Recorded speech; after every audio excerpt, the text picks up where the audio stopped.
It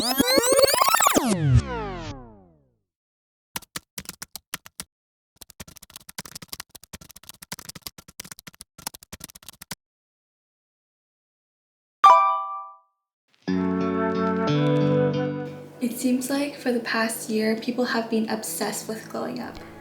There have been hundreds of hours of glow-up videos showcasing people spending thousands of dollars to dye their hair, get eyelash extensions, get acrylic nails, and a fancy outfit. They take picture after picture, and even after spending all of this money, it's still not enough.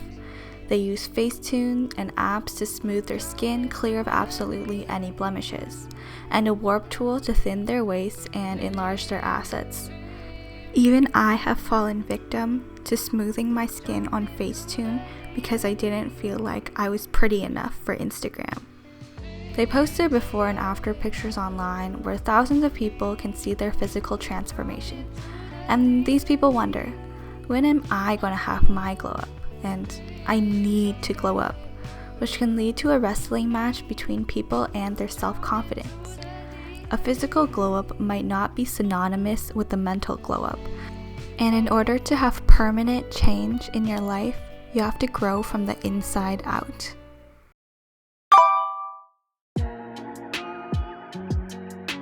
Our obsession with glowing up even stems beyond the quarantine glow-up phase.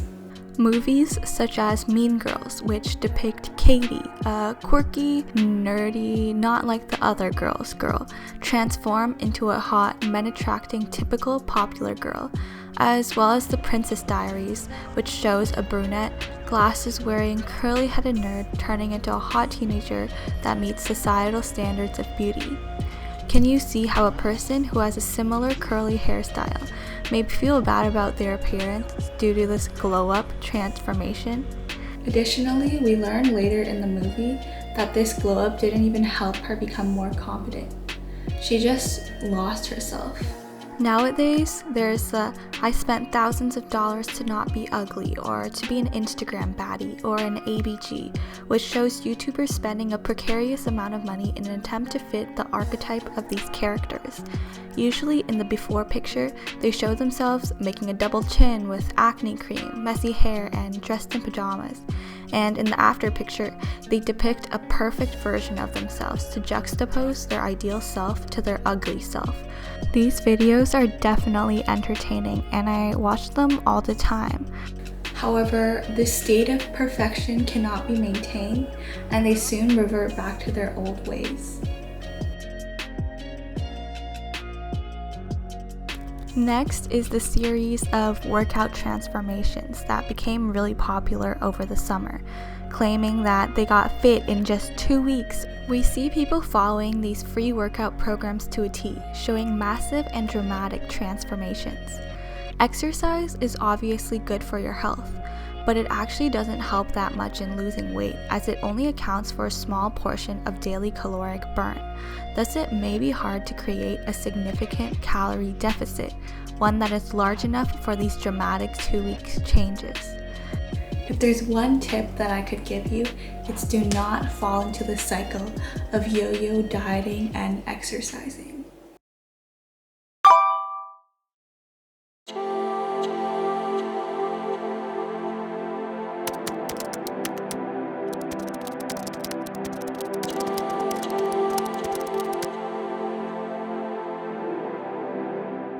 According to a paper written by Hajo Adam and Adam D. Galinsky, Enclothed Cognition describes the systematic influence that clothes have on the wearer's psychological processes. In their experiment, they found that a lab coat is generally associated with attentiveness and carefulness. Physically wearing a lab coat thus increases selective attention compared to not wearing a lab coat. Additionally, wearing a lab coat, described as a doctor's coat in particular, increased sustained attention. To extrapolate this onto glow-ups, people who wear clothes that they associate with productivity, motivation, and success are more likely to actually feel more motivated or productive. Another study showed that people who wore formal business attire would feel more in control of the situation, as well as showed a higher intellect and creativity. But that's enough studies for now. Let's get into the tips. Get dressed every day. I know it's hard to do, especially if you have online classes and you're still in lockdown, but it'll make you feel better and put you in a better mood. Wearing clothes I usually wear to school puts me in a productivity mode, just as wearing workout clothes entices me to exercise. Shower and take proper care of your hygiene. This one may seem pretty basic, but how many times have you fallen asleep with your makeup on because you were too lazy or tired to take it off? I definitely succumbed to that a few times. Not only is that physically important, but it helps maintain a good routine in the morning to wake you up and at nighttime to wind down and let your body know it's time to sleep. And the most important thing to remember, not only with exercise, but with everything else in your life, is consistency. An ideal amount of exercise is obviously healthy, and I do believe that these 2-week programs are able to introduce exercise to beginners as they involve no equipment and they work up a good sweat. I actually do a lot of YouTube video workouts myself, and my favorites include Natasha Ocean's 30-minute HIIT workout and her 20-minute no jumping HIIT workout, as well as Chloe Ting's 30-minute HIIT workout. If you jump right into exercise and you work out 2 hours a day every day of the week, you're going to get burnt out. Even if you start by exercising 1 hour a week, that's an hour that you weren't exercising before. Don't compare yourself to these dramatic 2-week transformations or beat yourself down because you didn't see much of an improvement. It's the consistency that matters, and it will pay off in the long run.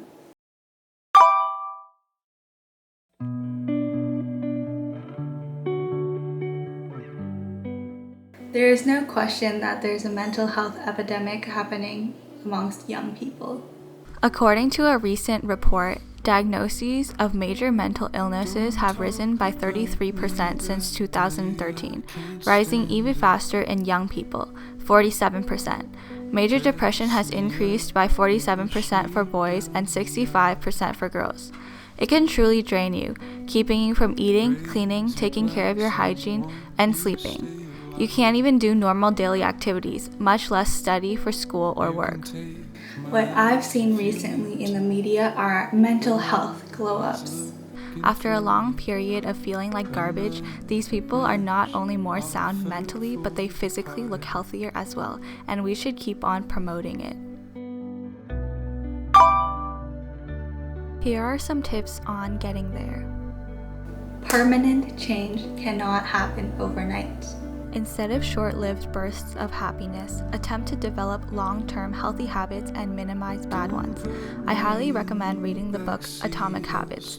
I've read it twice already, or if you're not much of a reader, I'll link a YouTube video below which can summarize the key points. Stay in touch with your emotions and recognize that you are the only one who can change them. I still personally struggle with reacting negatively when someone says a comment that isn't so nice towards me, but I learned it's the reaction that they are truly looking for. Controlling your emotional responses is a significant way to gain back control of your life. Allow yourself to release your feelings. Cry a little bit. It's unhealthy to bottle up your emotions. However, after you've let everything out, don't ponder over it. There's no point reminiscing on what I should have done or things in the past that you can't change. You have to learn from your mistakes and focus on things that you actually can change in the future.